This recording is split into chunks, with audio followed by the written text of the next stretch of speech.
Hi everyone, this is Kim Bopney, the fitness doula, and I'm going to show you a quick video with my vulva puppet and the EPI-NO. So hopefully it will help give you a few, I've got an instructional video already, but hopefully this will give you another quick visual in terms of how to best use your EPI-NO. So you take the EPI-NO in the deflated mode, so the balloon is deflated here, and you want to insert it into your vagina. My vulva puppet's not very well lubricated. So you want to insert it into your vagina about halfway. So it's about to that little indentation point, so part of it should be sticking out. And then at that point, you're going to tighten up the gauge. And without looking at the dial, you're just going to use the black pump here, and you're just going to squeeze it and add some air, just to the point where you feel like you have something to squeeze against. So once you've got that point, you're now going to notice your starting number. So I happen to be just below 4 there.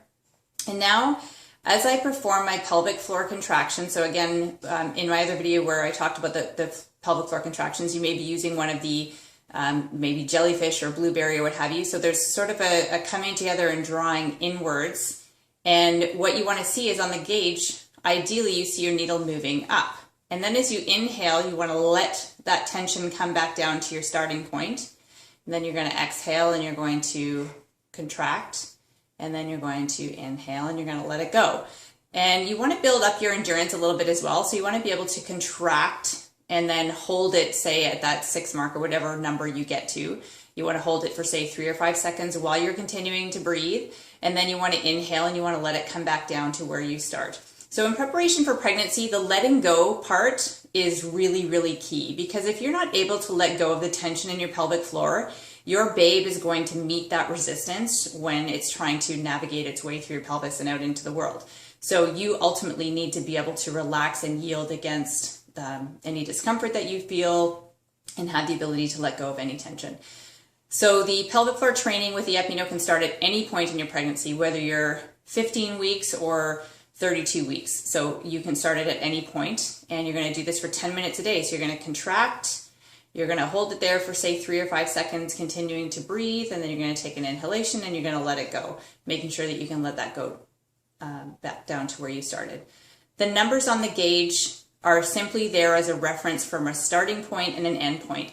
It doesn't matter if when you inflate the balloon that you're at number 6 and that's your starting point. It doesn't matter where that point is. It's just to give you a number of what your starting number is so that you can gauge, am I moving at 2 points or 3 points? And then am I letting it come back down to what my starting point was? So again, you can do this at any point in your pregnancy. You want to do it for 10 minutes a day. And then postpartum, you would start doing this training at around 6 weeks. And again, you're just going to contract, you're going to hold, and you're going to let it come back down. You can do this indefinitely for the rest of your life as well. For individuals who are using this potentially for incontinence treatment or therapy, it's the exact same thing. So you're going to insert it halfway, you're going to put the air into the balloon just to the point where you feel like you have something to squeeze against. You tighten up your gauge, you contract your pelvic floor, and you let it come back down. And again, this is best done under the supervision or in part with pelvic floor physiotherapy. So I recommend everybody, whether you've had a child or not, every woman should see a pelvic floor physiotherapist. Make it part of your annual health care. You can see them during their pregnancy. They don't always do the internal component during your pregnancy. It sort of depends on your situation.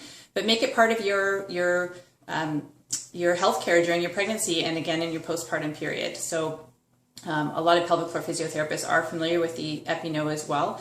And so you can certainly get them to help you with your training as well if you have any other questions or need some more assistance. So I hope you found that helpful. Any other questions, you can visit pelvianwellness.com, and I look forward to hearing from you. Thanks so much.